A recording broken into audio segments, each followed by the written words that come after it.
Social మీడియాలో ఇవాళ ఎక్కడ చూసినా కూడా #యూ వర్సెస్ పంచ్ ప్రభాకర్గా అయితే నడుస్తుంది. ఏంటంటే వాళ్ళ వ్యక్తిగత ఆరోపణలు అనుకోండి, లేకుంటే సిద్ధాంతంగా రకరకాలుగా జరుగుతుంది. అయితే పూర్తిగా పంచ్ ప్రభాకర్ అనేటువంటి వ్యక్తి అసలు అరెస్ట్ అవుతాడా, అరెస్ట్ కాడా ఒకసారి తెలుసుకునే ప్రయత్నం చేద్దాం. మనతో పాటు ఇవాళ రాజకీయ, ఆర్థిక, సామాజిక విశ్లేషకులైనటువంటి డాక్టర్ లైన్ కొత్తారావు ఇంద్రబాబు గారు అయితే మనతో పాటు ఉన్నారు. సార్ నమస్తే. సార్ నమస్తే. సార్, గతంలో ఎస్సీల్ని దారుణంగా దుర్భాషలాడాడు పంచ్ ప్రభాకర్ అనేటువంటి వ్యక్తి. తర్వాత కాలంలో జగన్మోహన్ రెడ్డి గారి సతీమణిని కూడా దుర్భాషలాడాడు. ఆ వీడియోలు ఇవాళ చక్రాలు కొడుతున్నాయి. ఇంకా మాజీ ముఖ్యమంత్రిగా ఉన్నారు ఆ రోజున బాబు గారు, ఇవాళ ముఖ్యమంత్రి. ఆయన సతీమణిని కావచ్చు, నారా లోకేష్ గారిని కావచ్చు, అసలు పవన్ కళ్యాణ్ గారిని అయితే అన్నమాట అనుకుంటా 50 మాటలు, రోజుకు ఒక 50 మాటలు అంటూ వస్తున్నాడు పంచ్ ప్రభాకర్ అనేటువంటి వ్యక్తి. అయితే ఈ మధ్యకాలంలో భాస్కర్ అనేటువంటి ఒక ఎన్ఆర్ఐని ఈ యొక్క కూటమి ప్రభుత్వం అనుకోవచ్చు, ఆంధ్ర రాష్ట్ర ప్రభుత్వం అరెస్ట్ అయితే చేసింది. ఇవాళ నా స్ట్రైట్ క్వశ్చన్ ఏంటంటే సార్, ఇటువంటి వ్యక్తులు ఎవరైనా సరే విదేశాల్లో ఉండే, అయితే యూకే కావచ్చు, లేకుండా ఉంటే యూఎస్ కావచ్చు, ఎక్కడైనా సరే బయట ఉండి మన రాష్ట్ర ప్రభుత్వాన్ని అపహాస్యం పరిచే విధంగా, లేకుంటే భారతదేశాన్ని అపహాస్యం చేసే విధంగా, ఒక ప్రధానమంత్రిని సైతం అనే విధంగా అంత డేర్నెస్ ఎట్లా వస్తుంది? అంటే ఈ ప్రభుత్వాలు అసలు చేతగావా, అసలు అరెస్టులు చేయలేవా ఇటువంటి వ్యక్తులు అనేది నా క్వశ్చన్. ఇప్పుడు సోషల్ మీడియాని లేదా వాక్ స్వాతంత్రాన్ని దుర్వినియోగం చేసుకొని, సోషల్ మీడియా ఉంది కదా, నేను అమెరికాలో ఉన్నాను కదా, నన్ను ఇట్టారో పిక్కోండి అన్న ధోరణిలో ఇష్టం వచ్చిన రీతిగా, ఏమంటే వాక్ స్వాతంత్రం ఆర్టికల్ 19 అనేది నీ ఇష్టం వచ్చినట్టు మాట్లాడటానికి లేదు. అంటే right to freedom of expression. అది నీ ఇష్టం వచ్చినట్టు ఏది పడితే అది, ఎవడి మీద పడితే అది యూటిలైజ్ చేసుకోవడానికి లేదు. అది అపార్థం చేసుకొని ఆ విధంగా వీళ్ళు మితిమీరి ప్రవర్తిస్తున్నారు. నంబర్ 1. నంబర్ 2, సోషల్ మీడియాలో ఒక కంట్రోలింగ్ ప్లాట్ఫామ్ లేదు. ప్రింట్ మీడియాకు ఉన్నట్టుగా సోషల్ మీడియాకి ఆ ప్లాట్ఫామ్ లేదు. లేకపోవటం వల్ల అదుపు తప్పి ఎవడు ఇష్టం వచ్చింది వాడు వీడియోలు చేస్తున్నాడు, ఎవడు అభిప్రాయాన్ని వాడు జనం మీద రుద్దేస్తున్నాడు. అందులో ఎక్కువ తప్పుడు సమాచారం వెళ్తుంది. దానివల్ల వాళ్ళకి క్రెడిబిలిటీ ఎలాగుండదు, అది వేరే విషయం. ప్రజలు కొంతమంది నిజమేనని నమ్మే పరిస్థితి ఏర్పడుతుంది, దౌర్భాగ్యమైన పరిస్థితి. They will enjoy by that time. కానీ న్యాయ వ్యవస్థలు కూడా దీని మీద ఏమీ చేయలేని నిస్సహాయ పరిస్థితికి ఏర్పడే విధంగా వీళ్ళు ప్రవర్తిస్తున్నారు. ఇప్పుడు మీరు ప్రస్తావించారు పంచ్ ప్రభాకర్ అనే ఒక వ్యక్తి. అమెరికాలో ఉన్నాను కాబట్టి నన్ను ఎవడు అరెస్ట్ చేయలేడు అని విచ్చలవిడిగా మాట్లాడుతున్న సందర్భం. ఓపెన్ స్టేట్మెంట్ నిన్న మొన్న కూడా ఇచ్చాడు సార్. ఏమన్నాడంటే, నాకు సెవరల్ కాంటాక్ట్స్ ఉన్నాయి, కేంద్ర ప్రభుత్వం వాళ్ళతో కాంటాక్ట్స్ ఉన్నాయి, మీ పార్టీ అయినటువంటి టీడీపీ వాళ్ళతో కూడా నాకు కాంటాక్ట్లు ఉన్నాయి, నేను ఎక్కడైనా సరే నేను ఇండియాకి వస్తాను, ఎట్టొస్తానో అంత సైలెంట్గా నేను వెనక్కి వెళ్ళిపోగలుగుతాను, నా రేంజ్ వేరే అని చెప్పి ఆయన అంత ధైర్యంగా చెప్తున్నాడు. ఆయనకి ఇన్ఫ్లుయెన్స్ ఉందో లేదో మనకి తెలియదు, దాని విషయం నేను వ్యాఖ్యానించట్లా. ఓకే, ఆయన ఏ స్థాయో మనకు తెలియదు. ఆయన జగన్ రెడ్డి గారికి చుట్టమా లేకపోతే ఏంది అనేది నాకు తెలియదు. సో ఆ విషయాలను పక్కన పెట్టి సబ్జెక్ట్ వైజ్ మాత్రం మాట్లాడే ప్రయత్నం చేద్దాం. ఈ పంచ్ ప్రభాకర్ ఆ మాట అన్నాడు. ఇంతకుముందు మీరే చెప్పారు, భాస్కర్ రెడ్డి అని ఒక అతను ఇట్లానే ఉంటే ఇండియాకు వచ్చినప్పుడు అరెస్ట్ చేసి అదుపులోకి తీసుకున్నారు కదా. సో ఇతను ఇండియాలో లేడు కాబట్టి ఆ పరిస్థితి రాలే. సో ఇప్పుడు మీ క్వశ్చన్ ఏంటంటే, ఇండియాలో లేడు కదా, మరి జీవితాంతం ఇట్లానే విచ్చలవిడిగా ప్రవర్తిస్తూ కూర్చుంటే ప్రభుత్వాలు ఏం చేయలేవా?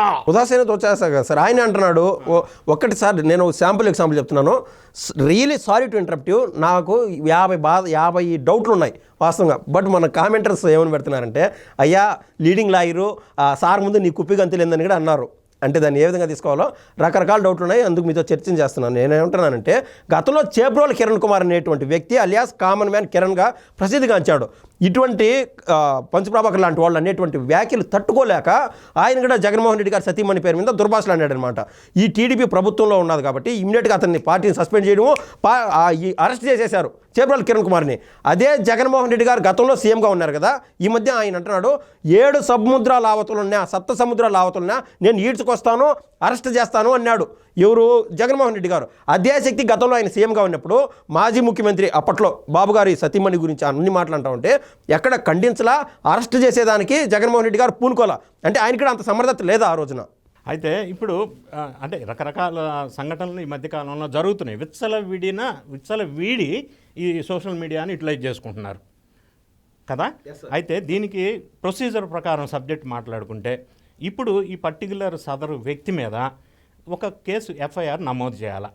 అండర్ సెక్షన్ 294, సెక్షన్ 499, సెక్షన్ 500, అంటే డిఫామేషన్ సెక్షన్ ఒకటి, ఐటీ సెక్షన్ 66, 67 ప్రకారంగా ఈ సెక్షన్స్ అట్రాక్ట్ చేస్తూ ఈ పర్టికులర్ వ్యక్తి మీద ఒక ఎఫ్ఐఆర్ నమోదు చేయాలి. ఎఫ్ఐఆర్ నమోదు చేసిన తర్వాత ఈ కేసుని సెంట్రల్ దర్యాప్తు సంస్థలు లేదా సిఐడి లాంటి దానికి ట్రాన్స్ఫర్ చేయాలి విత్ సపోర్టింగ్ డాక్యుమెంట్స్. తర్వాత ఏమవుద్దంటే వీళ్ళు నాన్ బెయిలబుల్ వారెంట్ ఇష్యూ అవుతుంది, NBW అంటారు ఈ పర్టికులర్ వ్యక్తి మీద. అయితే అతను ఇక్కడ లేడు, అది వేరే విషయం, నేను ప్రొసీజర్ చెప్తున్నా. తర్వాత ఏమవుద్దంటే ఈ మ్యాటర్ని వీళ్ళు మినిస్ట్రీస్ ఆఫ్ హోమ్ అఫైర్స్ అనే దానికి, ఎక్కడైతే అమెరికాలో ఉన్నదో దానికి రిఫర్ చేస్తారు. ఏది CBI కానీ, నేషనల్ ఇన్వెస్టిగేషన్ ఏజెన్సీ కానీ, సెంట్రల్ దర్యాప్తు సంస్థలు మినిస్ట్రీ ఆఫ్ హోమ్ అఫైర్స్ అనే సంస్థకి, అమెరికాలో ఉన్న సంస్థకి వీళ్ళు టేకప్ చేస్తారు. ఓకే, అంటే అది FBI అంటారు, దానిదేముంది సార్? FBI ద్వారా. అప్పుడు ఏమవుద్దంటే వీళ్ళు FBI blue notice, red corner notice అంటారు, అది ఇష్యూ చేస్తారు. ఇష్యూ చేయటం వల్ల దానివల్ల ఏమవుద్దంటే అరెస్ట్ చేసి ఎక్స్ట్రాడిషన్కి అందజేయమని అమెరికా అధికారులు FBI అధికారులను కోరతారు. ఇది ప్రాసెస్. 2021లో CBI వాళ్ళు ఈ ప్రక్రియ ఒకసారి చేశారు, ఒక కేసు విషయంలో, ఒక కేసులా ఉంది. అంటే మనకు కావాల్సింది first ministry of home affairs, MHA అంటారు. దాని ద్వారా సెంట్రల్ దర్యాప్తు సంస్థలు అమెరికాలో వాళ్ళతో కోఆర్డినేషన్ చేసుకోవాలి. డ్యూయల్ క్రిమినాలిటీ అని ఒక చట్టం ఉంది అమెరికా వర్సెస్ మన ఇండియాకి. ఇటువంటి క్రిమినల్స్ ఆ దేశంలో కాదు, ఏ దేశంలో ఉన్నా కూడా చట్టాల ప్రకారం వాళ్ళని అరెస్ట్ చేయవచ్చు. ఎందుకంటే ఇదేం చెప్తుందంటే, వాళ్ళ సెక్షన్ మనం మాట్లాడితే US 875 వాళ్ళ సెక్షన్ ప్రకారంగా వీళ్ళు టేకప్ చేసినప్పుడు అక్కడి నుంచి వాళ్ళు కూడా ఇనిషియేట్ చేస్తారు అప్రాప్రియేట్ ప్రొసీడింగ్స్. దానివల్ల అప్పుడు అతన్ని అరెస్ట్ చేసే అవకాశం ఉంది. కాకపోతే ఏంటంటే దీనికి ప్రాసెస్ అనేది చాలా పెద్ద ఎత్తున డిలే అయ్యే అవకాశం ఉంది. ఎందుకంటే ఇది వేరే దేశం వాళ్ళ విచారణ సంస్థలతో ముడిపడినటువంటి అంశం. అంతే తప్ప ఇండియన్ దర్యాప్తు సంస్థలు డైరెక్ట్గా వెళ్ళి అమెరికాకి వెళ్ళి ఈ సదరు వ్యక్తిని అరెస్టు చేసి అదుపులోకి తీసుకొచ్చి విచారణ చేయటం అనేది స్ట్రైట్ అవే సాధ్యం కాదు.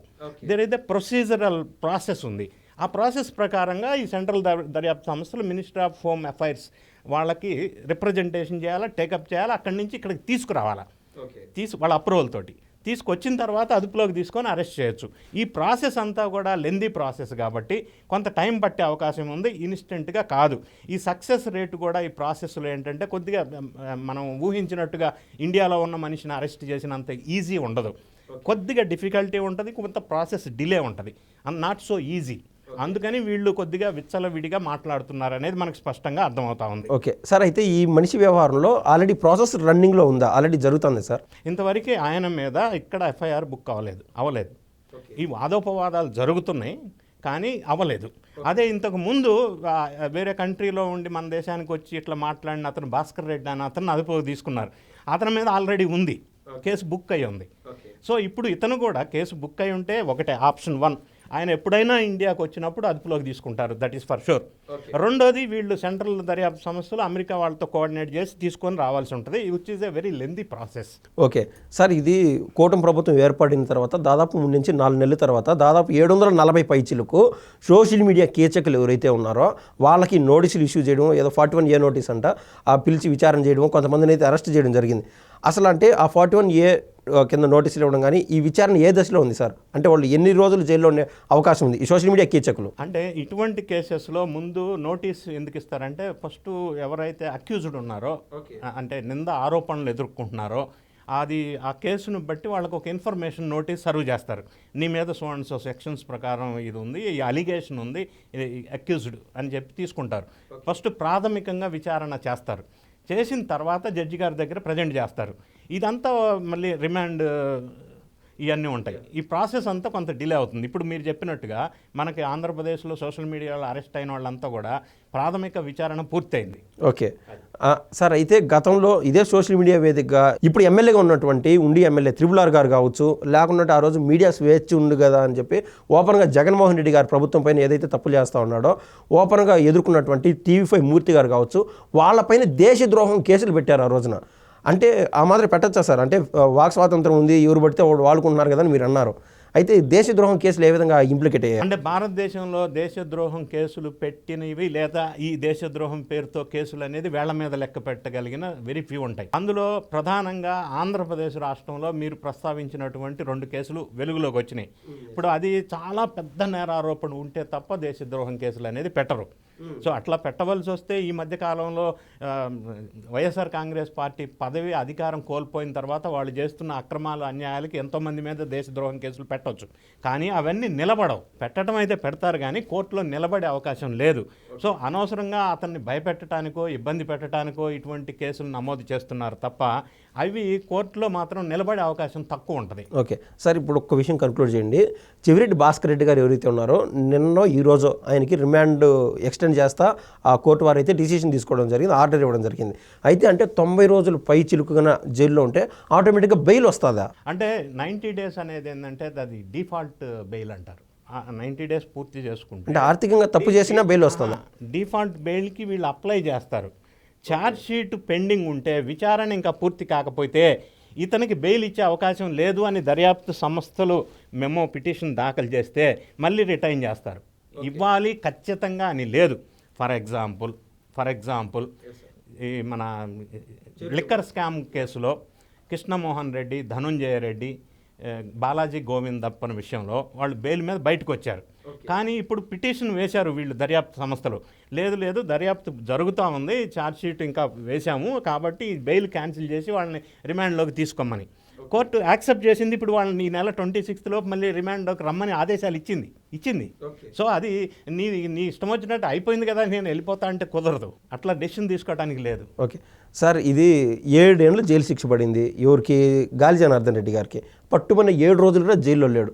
అది ఏ విధంగా జరుగుతుంది సార్? అది అంటే case first gravity of the case, రెండోది ఈ దర్యాప్తు చేస్తున్న సంస్థలు అంటే స్ట్రాంగ్గా డాక్యుమెంటరీ సపోర్టింగ్ ఎవిడెన్సెస్ కోర్టు ముందు ప్రొడ్యూస్ చేయకపోతే అప్పుడు న్యాయస్థానం అనేది నిర్ణయం తీసుకునే అవకాశం ఉంది. కోర్టులో ఆల్రెడీ తీర్పు ఇచ్చేసినాయి కదా సార్ ఆయన తర్వాత కూడా సబ్స్టాన్షియల్ ఎవిడెన్సెస్ అంటే ఇతనికి బెయిల్ ఇవ్వటం వల్ల సాక్షుల్ని ప్రభావితం చేయడు, ఇతను విదేశాలు తప్పించుకొని పారిపోడు, ఆ ఇబ్బంది లేదు అని కోర్టు వారు భావిస్తే అప్పుడు అతనికి ఈ బెయిల్ మంజూరు చేసే అవకాశం ఉంటుంది.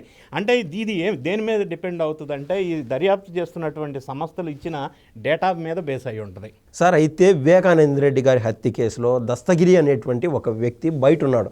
ఆయన క్లారిటీగా చెప్తున్నాడు, నేను చంపిన వాళ్ళు నేను కూడా ప్రథముని, నేనే చంపేసినాను అని కూడా చెప్తున్నాడు.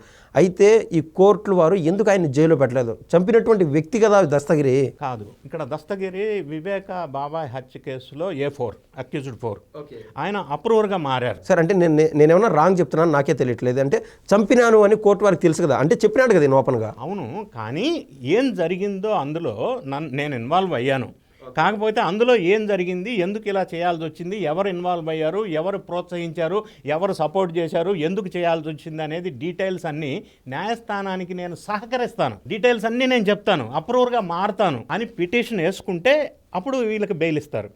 ఇప్పుడు ఫర్ ఎగ్జాంపుల్ ఈరోజు వచ్చిన సమాచారం, లేటెస్ట్ ఇన్ఫర్మేషన్ ఏంటంటే ఈ కొన్ని కేసుల్లో కొంతమంది అప్రూవల్గా మారుతున్నారని సమాచారం వచ్చింది. ఫర్ ఎగ్జాంపుల్ అప్పట్లో బేవరేజెస్ కార్పొరేషన్ ఎండీగా చేసినటువంటి వాసుదేవరెడ్డి, ఆయన కింద పనిచేసినటువంటి సత్యప్రసాద్. సో ఈరోజు లేటెస్ట్ న్యూస్ ఏమొస్తుందంటే మేము అప్రూవల్గా మారుతాం, మాకు బెయిల్ ఇవ్వండి అని వాళ్ళు పిటిషన్ వేశారు. అది డిఫరెంట్ సందర్భం. సో దాన్ని బట్టి కొన్ని కన్సిడరేషన్స్ ఉన్నాయి కోర్టుకి.